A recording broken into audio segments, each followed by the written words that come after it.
Hey, Mavericks, welcome to the show. This is the podcast for creative entrepreneurs. We're here to help you have fun being a business owner because you started a business to have a life you love. And there are countless ways to get sidetracked from that, from trendy tactics to some pretty bogus long-held beliefs about what success is supposed to look like. And this podcast is all about bringing you back to what matters, you. Your life, your work, and the legacy you want to create. In this show, you'll get pep talks and practical tools that help you grow and run your business in a way that feels good to you. This is the Be Brilliant in Your Business podcast.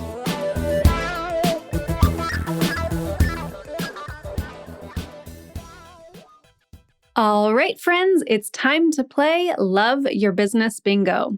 If you are just tuning in, a quick introduction. We are playing a game this season to help you be more energized, inspired, and in love with your business. You can play along and win prizes. Go to lindsaybrownson.com/bingo to download your bingo game cards and find out how to win. Your bingo challenge for this week is to make a love list. Elizabeth Barrett Browning said it best, "How do I love thee? Let me count the ways." Grab your journal and start taking notes on all the reasons that you have to love your business. What quality does your business add to your life? Who have you met as a result of your business? How has your business helped you become a bigger, bolder, more inspired version of yourself? What opportunities have you had because of your business? Now is the time to look for the good things. There are big good things, there are small good things, they are everywhere. And let me tell you from experience, every single setback, disappointment, and frustration ultimately leads to something good if you let it. So even if you are struggling with something right now, something specific, or just feeling like it's not a great time in your business, I totally get it. I've been there, and you can still find lots of reasons to love your business. Notice what changes in your body and your mood as you make your list.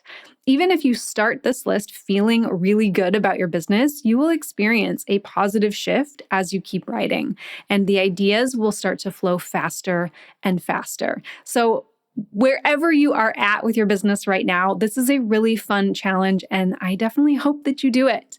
And be sure to share this on Instagram too. Make a post or a reel with a couple of your reasons. Show us why you love your business so that you can inspire others to think and love their businesses too.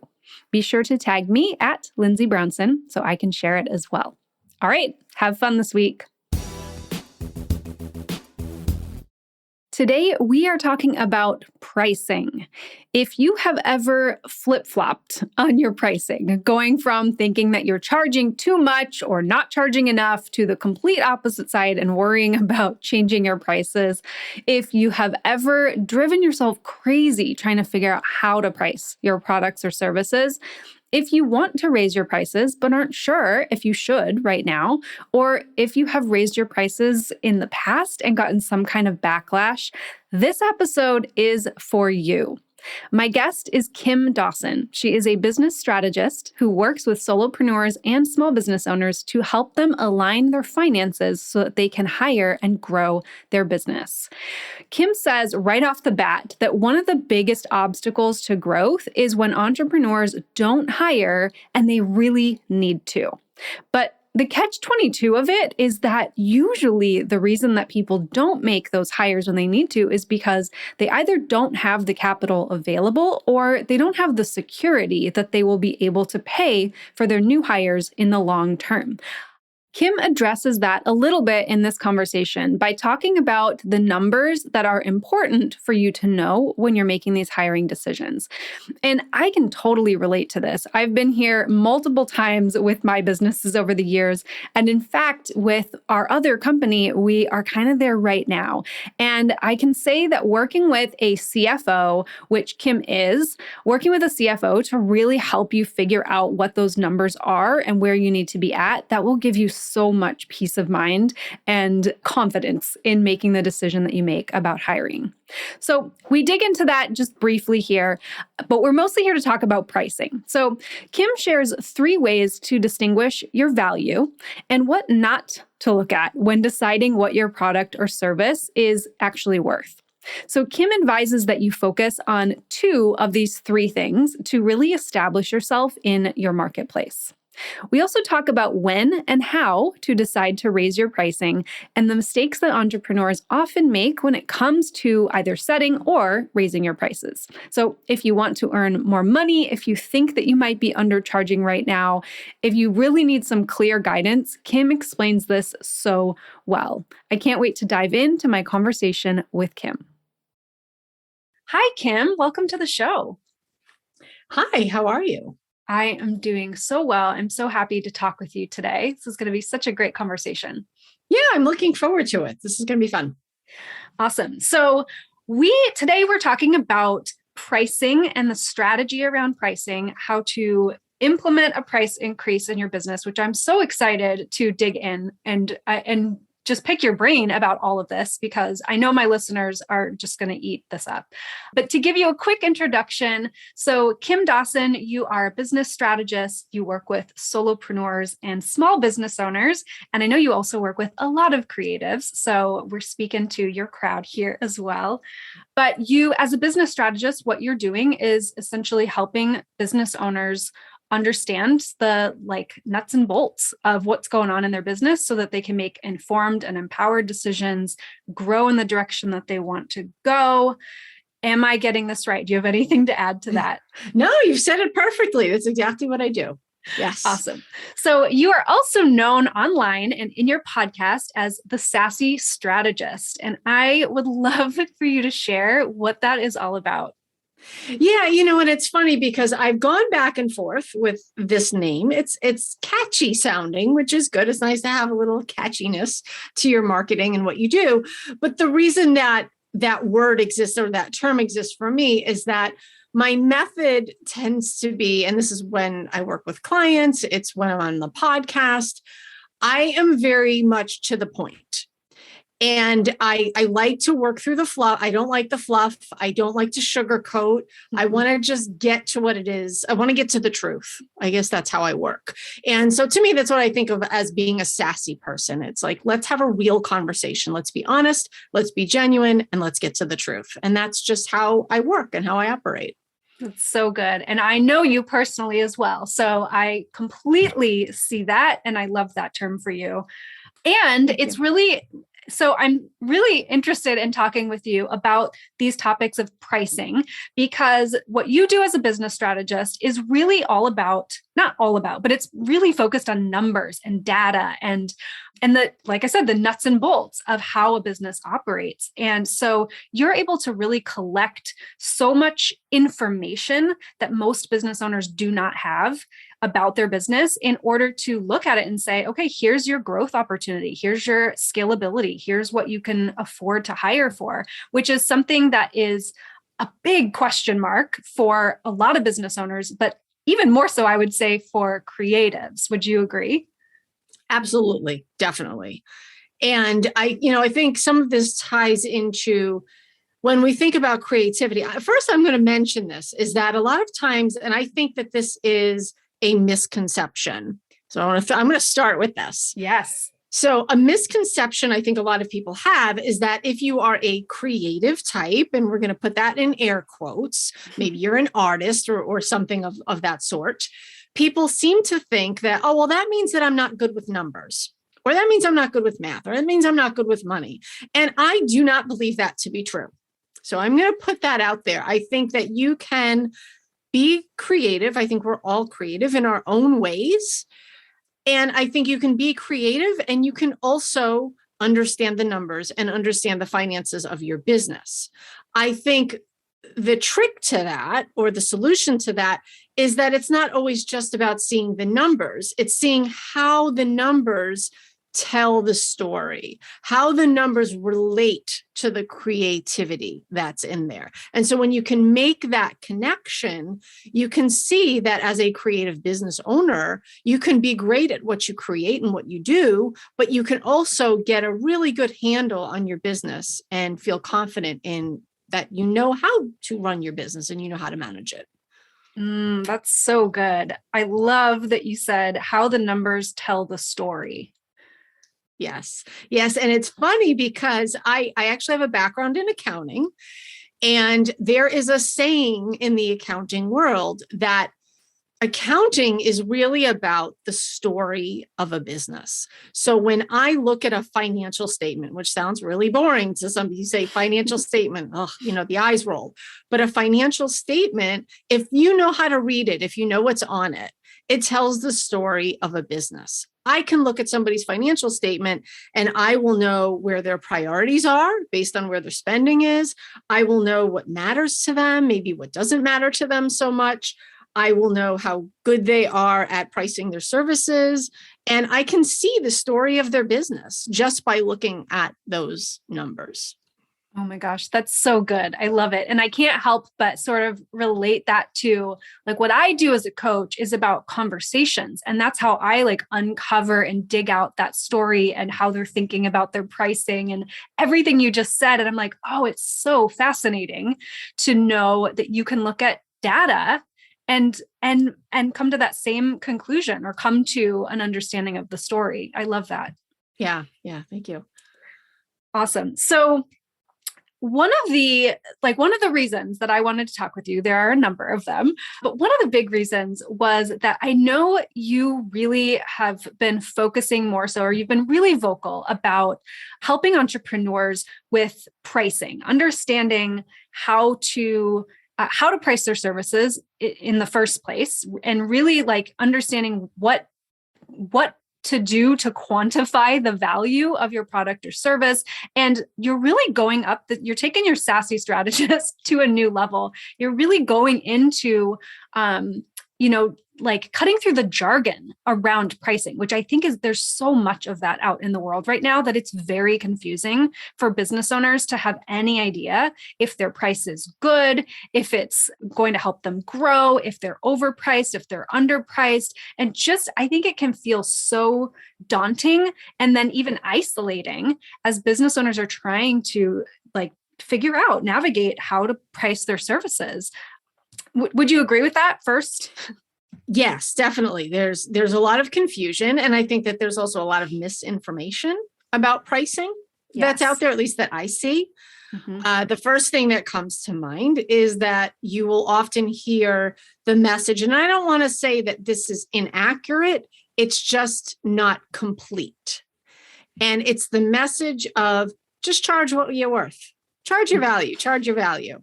Well, what does that mean exactly? So, for example, I like to talk about two things. I like to talk about cars and shoes. Okay. I'm not really a big fan of shoes. I'm more of a minimalist. If I could get by with, two pairs of shoes, I would. But my point is, so we're going to go with cars because I like that example a little bit better. But if you look at cars, you have cars that sell for $20,000. You have cars that sell for $80,000. You have cars that sell for $2 million. Now, they're all cars, right? But they sell for three completely different prices. So when we talk about charging our value, well, what does that really mean? Because if we're just looking at it from the perspective of, well, I sell a car and is it really worth 10,000? Is it really worth 80,000? Is it really worth 2 million? And what are the components that make it worth those three things? So you can see how this conversation can get complicated almost because we have to start peeling this apart and saying, well, what's giving it that value? Yeah, absolutely. And I want to just make this distinction now that so often, especially as a solopreneur or a small business owner, we have this misconception too that value is something that is at least partly personal. So this idea of charging your value, it's like, oh, okay, well, what is your time worth or what are you worth is completely the wrong question, right? That is not how we come to the understanding of the value of a product or service.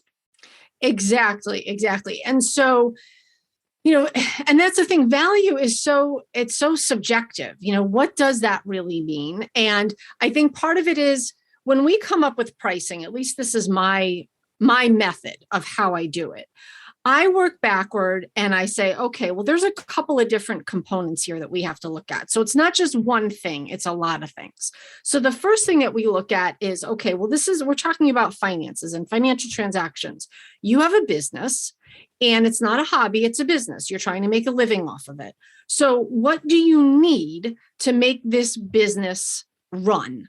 Okay, what do you need to stay in business? How much do you need to earn every single year in your business in order for it to continue and grow and go to where you need it to go? So there is a number to that. Where that number comes from could be different for everybody. So one person might say, well, I really need to make this much money every year, and that's going to cover my expenses and the time and so on and so forth, right? And then what I do is I take that and I say, okay, well, that's your goal. That's great. Now, how does your business run? How many clients can you see every year? How many, projects can you take on? How much can you produce? And then we look at that and we compare it to what that goal is. And we make sure that they match or that they line up. So, for example, let's say, and I'm going to use a very simple analogy here, but let's say you said to me, okay, I need to make $100,000 a year in my business. I would say, okay, great. How many clients can you work with? And if you said, well, I can take on 10 clients a year, I would say, okay, well, that means that on average, every client you have has to bring in $10,000 a year. It's very basic and simple. That's one approach that we look at. But there are other components that come into this equation. Another component is, well, what's going out in the marketplace? Because if all of your competitors, going back to our car example, if all of your competitors are selling $20,000 cars and you're going into that exact same market trying to sell a $2 million car, no one's going to buy it because all of your competitors are charging this one fee and you're in that market. So that's another component that comes into play.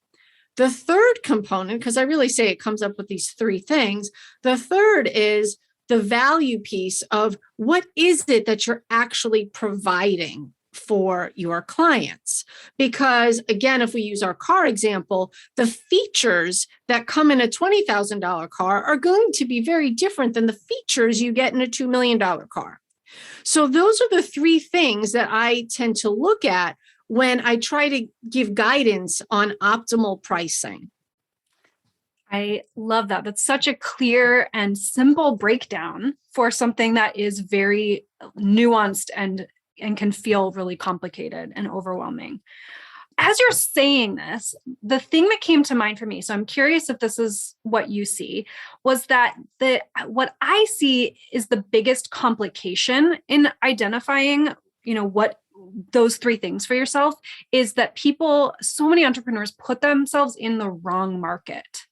And I think that it's sort of driven by social media. I think it's kind of driven by this, what we see, so many people that we see are competitors or who we think are our competitors are maybe not really who our actual competitors are. Does that make sense? Absolutely. And I'm glad you brought that up because I did want to talk about it. And this is why some of the information that's out there that we see, as I said before, is not complete. Because when we say, well, charge your value, well, again, what does it mean? So part of it means what market are you putting yourself in? And to me, it's about making the choice of which market you want to put yourself in. So it's not necessarily that someone else is making that decision for you. You need to make that decision yourself. You need to decide, okay, this is what I sell. This is what I want to create. This is what I want to put out into the world. What value do you want to be providing? So an example of what I'm thinking about is, and I talk about this also in threes, I guess I like the number three, but I look at the three concepts of quantity, quality, and service. So let me talk about that for a minute. Selling something where your focus or your value is quantity means that you just want to sell as much as possible. So think of something like a can of soda, right? If you were Coca-Cola or Pepsi or a soda company, you just want to sell cans of soda. So you go to the grocery store, you have them full on the shelves, they're $1 a can, and it's all about quantity.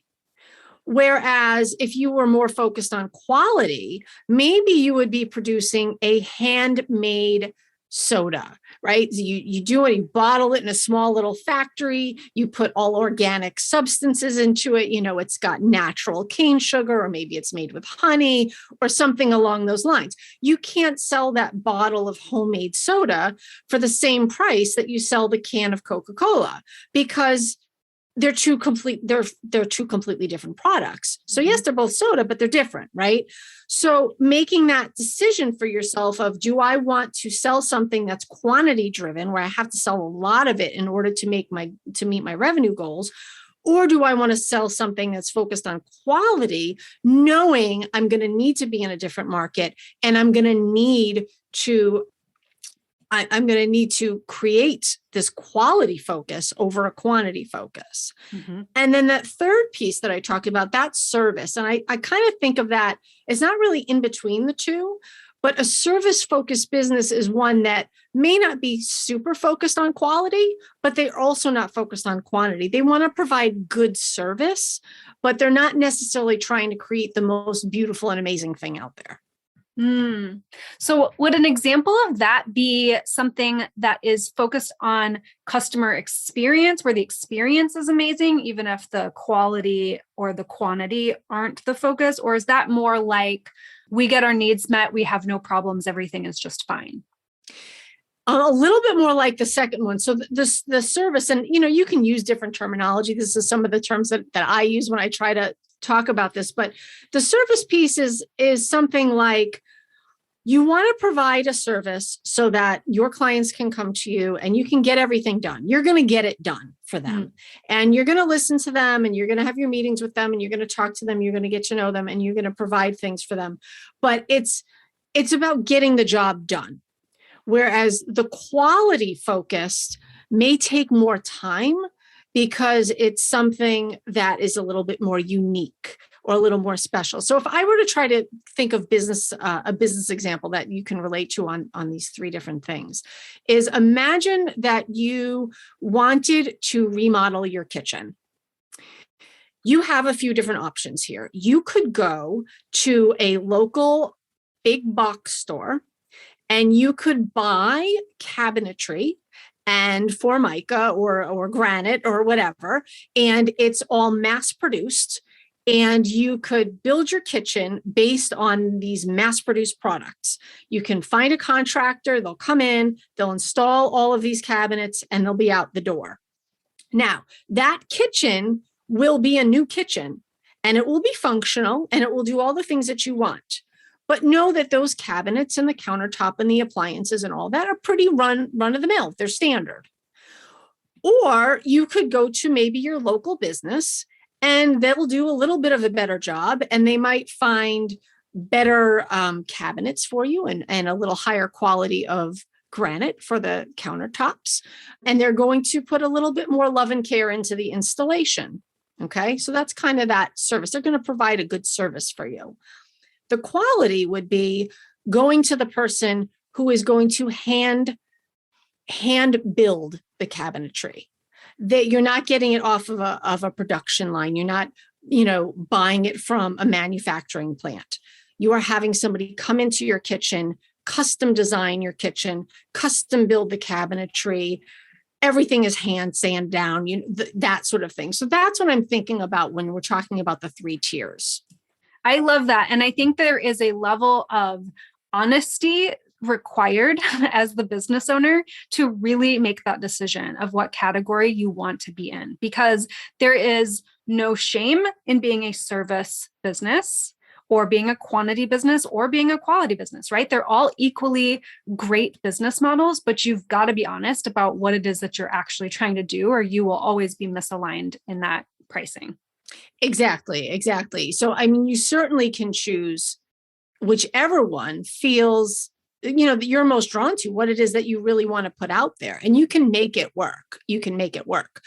The thing that I do tend to find, and I'm going to add this to what you said, is that sometimes as a small business owner, it's really hard to be quantity driven because we're small business. We don't have millions of customers. We're not, all over the nation or all over the world. We're working in sort of our own local market, whatever that local is.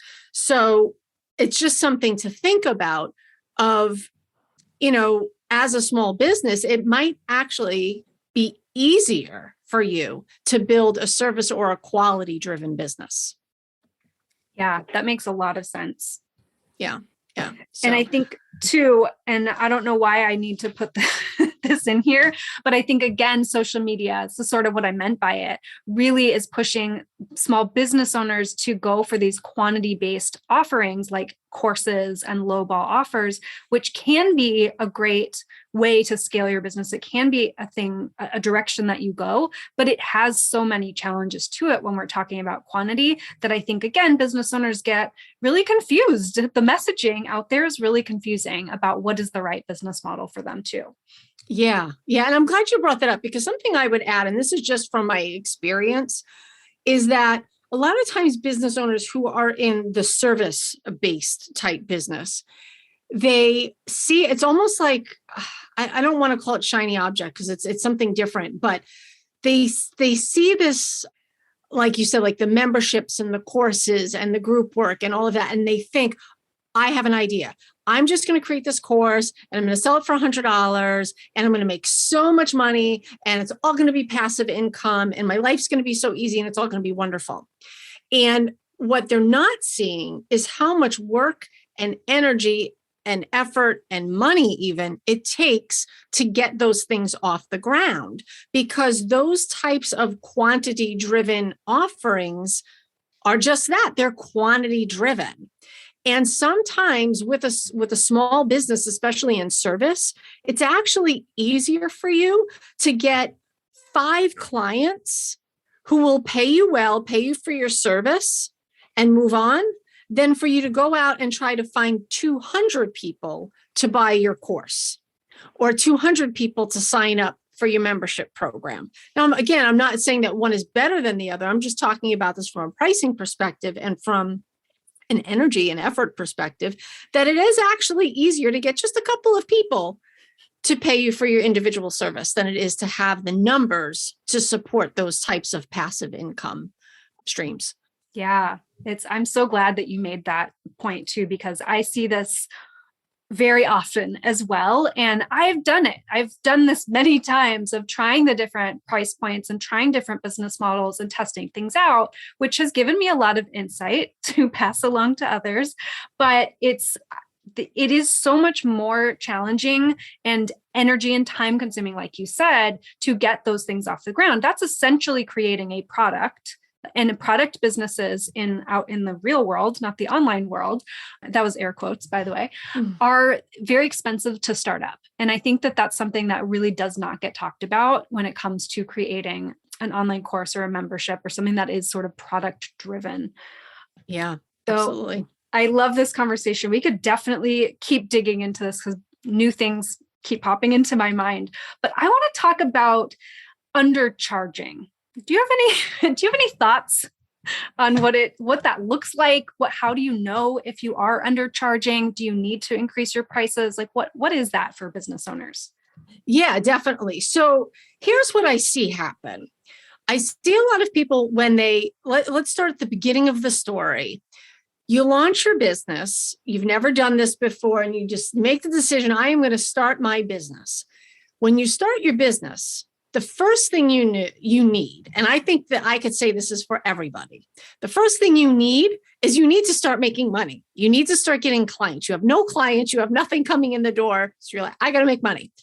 So you go out into the world and you just try to find clients wherever you can. And you don't care how much they pay you. They're paying you, and that's all you care about. So that makes sense in the beginning. But what happens as you grow and the clients start to come in the door more and more and more, you get to the point where you're kind of fully booked and you've got a lot of clients. But then you say, wait a minute, I'm still not making that much money. What's going on here? And you get to this point where it becomes necessary to reevaluate your pricing, or else you're just going to burn out. And at that point, that's when you have to really look at your business and say, okay, what is my business costing me? Costing me to run?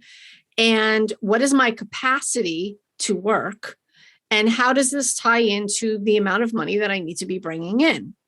And that's a starting point for you.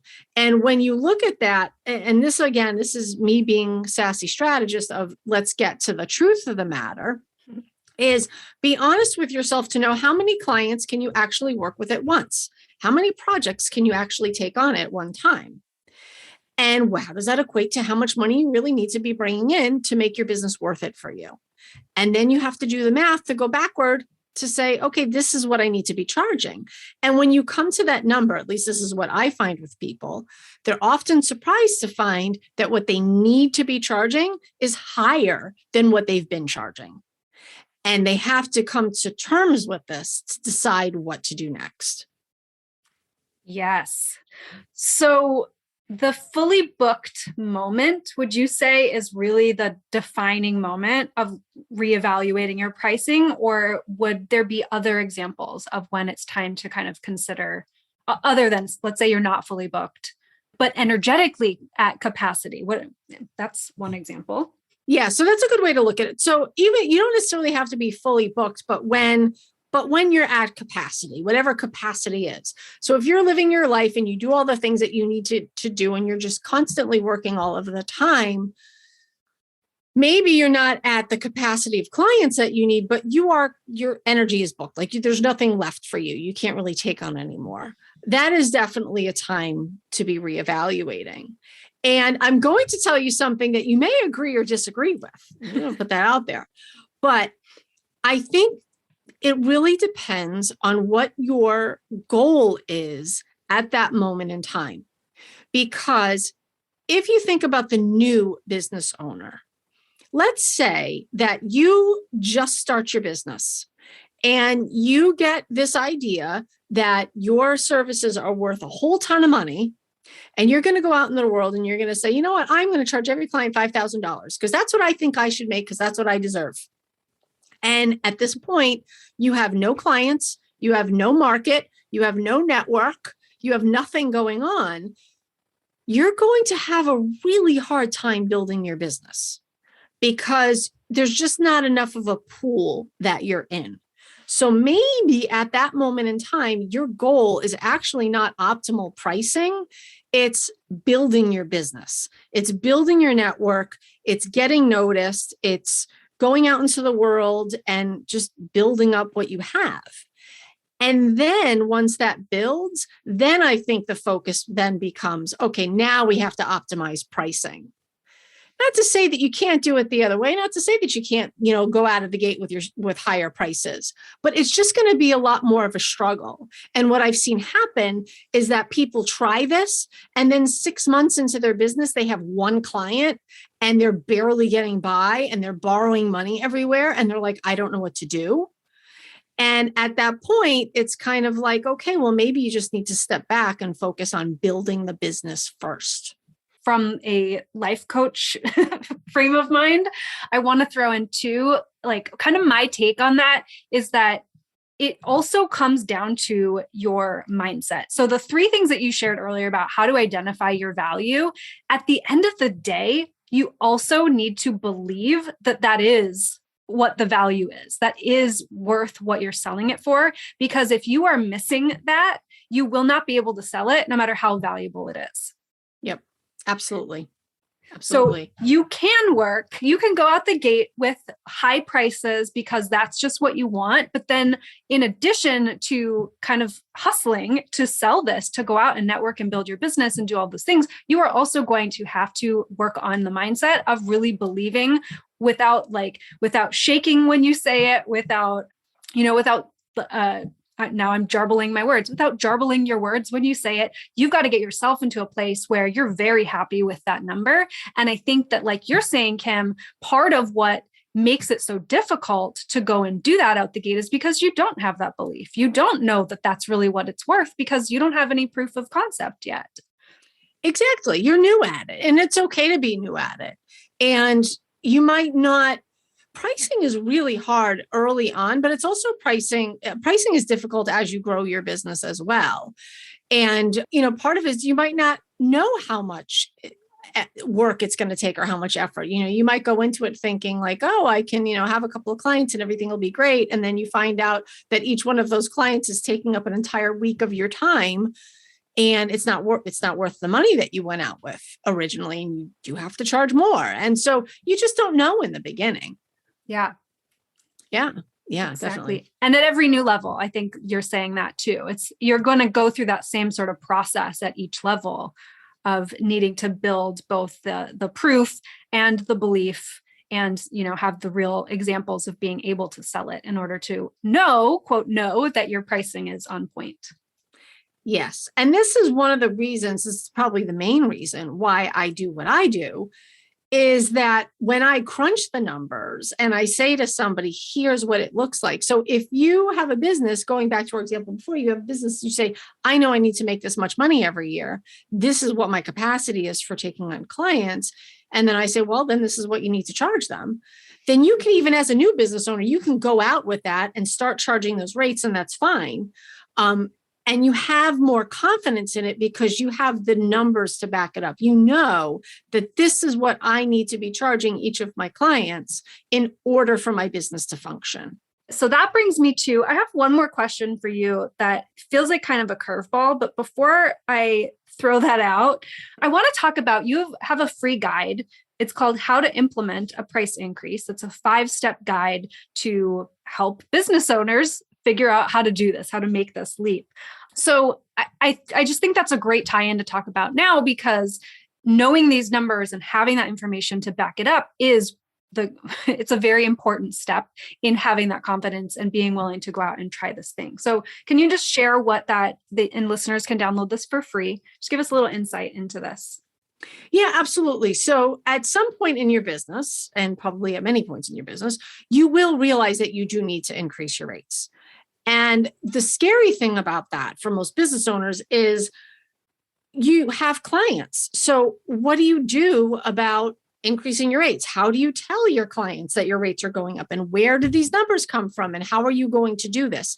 So this guide really takes you through the process of how you can increase your rates. There's a few ideas in there of how you can increase your rates so that it's a strategic price increase. It's not something that you're just like falling out of the sky. You're choosing these numbers with a specific intent. And then once you figure out what those numbers are, you know how to implement the new prices. So part of this is the communication piece. How do you tell your clients that your rates are going up? So I have some tips in there as to best practices for that, so that you can keep your clients happy and they will be okay with the price increase. And I also talk a little bit about what to do for attracting future clients. And, so that's a piece of it. And then the other piece of it is really looking at what you are providing through a different lens, like thinking a little bit outside the box when it comes to your pricing, because we can get really tied into, I think you mentioned it before, but we can get really tied into equating our pricing with our time. Mm-hmm. And really, our clients don't care about our time. They care about what we're doing for them, what we're providing them. So looking at your pricing a little bit differently so that it's both a benefit for you and for your clients. That's so good. Yeah, I love to say that's usually what I will mention when I'm talking about pricing is that your clients don't care and your customers don't care. They don't care how much it costs you to make it or deliver it or how much passion you have behind it. They really don't. Even in service businesses. And I love to say this about my business too, because my clients do love me. They like me as a human and they have a genuine affinity for me. At the end of the day, they don't care about my time. They respect it because I respect it, but that is not what they're paying me for as a certain number of hours that I'm allotting to them. And so we have to be careful about looking at our business and making these decisions about our business from an objective viewpoint, not from our own personal seat inside the business. Exactly. Exactly. Okay, so this question came to mind, and maybe you already answer this just in going through this process through the guidebook. But one thing that I see with clients sometimes is that those numbers don't really line up, and not specifically the numbers, but essentially the capacity that they're at. So they don't want to work more or have more clients, but but that doesn't earn them enough money. And they don't really think that they can sell their services for what price point it would need to be.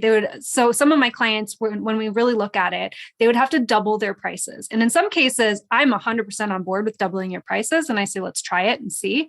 But that's a really daunting ask for business owners, right? Who are dependent on the money that they're currently bringing in. So what do you do? What do you suggest for when, like, really we've got to get more creative about how to go about this, because you can't raise your prices that much, or you don't want to take on that much more? That's a great question. And it is one that I do see a lot. So here is my response to that. It's all about perception. It's all about perception. Money is perception. Value is perception. So when you get to this point, what it really means to me is that it's time for you to reevaluate your market and where you're selling. So let's say, just using your example, you're at a place where you realize that you need to double your rates, which is a lot. How am I going to do this? Well, I'm going to tell you right now, it's not going to work if you try to double your rates and sell it to the exact same person that you've been selling to, or at least it probably won't work, right? Mm-hmm. So an example might be, and I'm trying to come up with this on the fly, but imagine that there's something that you regularly buy, whatever it is, and suddenly the price doubles. You're going to notice, you're going to go, wait a minute, why did this price double? And then when that happens, your customer, your client may start looking at competitors to say, oh, geez, the prices have really gone up on this. I think I'm going to see what else is out in the market. So that can present a problem. So it could be that when you're having this moment of realizing that I really need to go up in my rates, considerable amount, look at your market and say, well, you know what? Maybe this market that I've been working in worked for me for a certain amount of time. But now I need to start rethinking, because maybe my goals have changed, my business has changed, and I need to be working in a little bit of a different area. And once you do that, then you can kind of make that shift, and then the prices don't really matter. So briefly, not that I'm ever brief, but I'll try. The example that I tend to think of is, there's always a market. This is what I tell my clients. There's always a market for any price point. There's a market for any price point. It's just a matter of aligning with that market. So you might think that your rates are really expensive, but somebody else might find your rates to be pretty reasonable. And it's that psychology, it's that perception of the money. Yeah. So you need to evaluate, I suppose, too, whether or not you're willing to shift marketplace in order to accommodate this next level that you want to be at, or I guess get creative in another way. Right. And there are other strategies. I want to mention that there are definitely other strategies for a price increase. Like one thing that you could do, and I'm just throwing this out there, but a strategy that sometimes could be, let's say you've been in business for 5 years, and when you've been billing your clients, you've been billing them hourly. Okay. For whatever reason, that's what you decided to do. It was easiest. And now suddenly you realize you need to double your rates. Well, maybe don't charge them hourly anymore. Maybe start creating packages or create certain plans or client plans or have clients on retainer or something a little bit different and incorporate the new rates in that new offering. And when you do that, it's kind of a softer land. So your clients are no longer comparing apples to apples. Mm-hmm. So you went from an hourly rate and now you're on a retainer rate. So those rates should be very different. So it's just a strategy that you can use. But yeah, so I think I'll leave it at that. But I think it's really about making sure that you're aligned with the correct market for what it is that you're actually selling, and that what you're offering is what they value. Yes. That makes so much sense. So I guess that's the sort of this or that option for people, just throwing this back out there. If what you uncover in this process is that you either need to shift your market or you need to shift the way that you're providing your services, packaging your services right now, those are kind of the two directions that you want to consider and look at. And so the answer will depend on where you are and where you want to go, but that's a really good insight for people to think about. So thank you. You're welcome.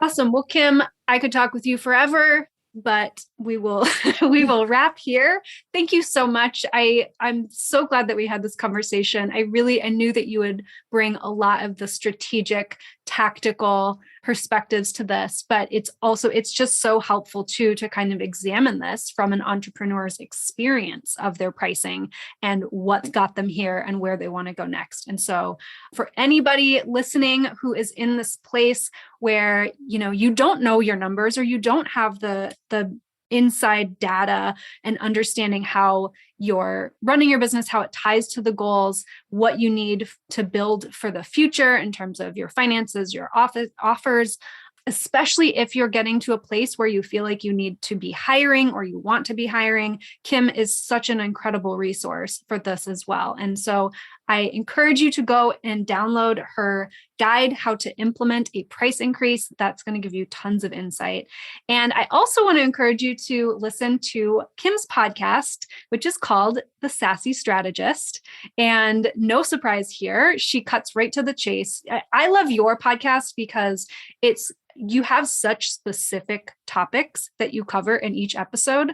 Mine tend to kind of go all over the place and be more about mindset as the foundation. And you really like to dig into these topics really specifically. So it's so practical and clear, which is my favorite thing ever. Well, thank you. I appreciate it. I try. Awesome. Well, Kim, thank you for being on the show. Everybody go listen to Kim, download that guide, and have a fabulous week. Well, thank you for having me on the show. It's been a lot of fun. All right. Thanks. Do you love these weekly doses of insight and inspiration for your business? Then you gotta join me in the Maverick HQ. This is our listener library full of helpful tools to create clarity, spark creativity, and manage your time and energy like a boss. It's all inside the Maverick HQ, and it's totally free for you. Head to lindsaybrownson.com/Maverick to join me right now. I'll see you inside.